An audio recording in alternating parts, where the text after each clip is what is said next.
ভাই, আমি না একটা গল্প জানি, শুনবা? সুন্দর একটা গল্প আছে, ইসলামিক। গল্পটা শুনবা নাকি?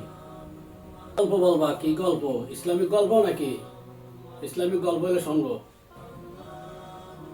আচ্ছা ঠিক আছে, তাহলে এদিকে আসো তুমি। আমার কাছে আসো, আমি বলি, তুমি শোনো। আচ্ছা, আসতেছি আসতেছি। তাইলে মনোযোগ দিয়ে শোনো। বলো বলো।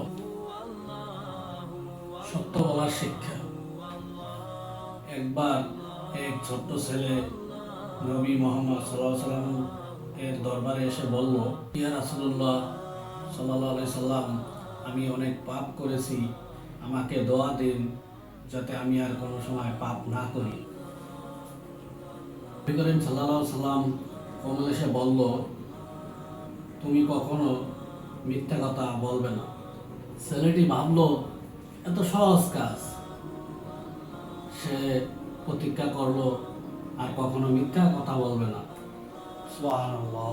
পরের দিন একটা খারাপ কাজ করার জন্য গেছে, তখন মনে মনে ভাবলো, হযরত মুহাম্মদ সাল্লাল্লাহু আলাইহি সাল্লাম যদি জিজ্ঞাসা করে তুমি কি করছো, আমি তো মিথ্যা বলতে পারবো না।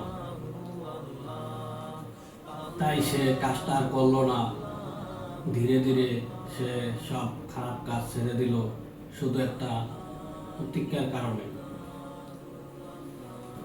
সত্য কথা বলা মানুষকে সব পাপ থেকে দূরে রাখেন।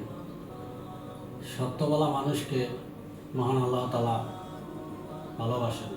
মারহাবা মারহাবা। তাহলে এই তো বোঝা গেল, আমরা আর কখনো মিথ্যা কথা বলবো না। হ্যালো বন্ধুরা, আমরা যত পারি মিথ্যা কথা থেকে বিরত থাকব, মিথ্যা কথা বলবো না, সত্য পথে চলবো ইনশাআল্লাহ। আসসালামু আলাইকুম।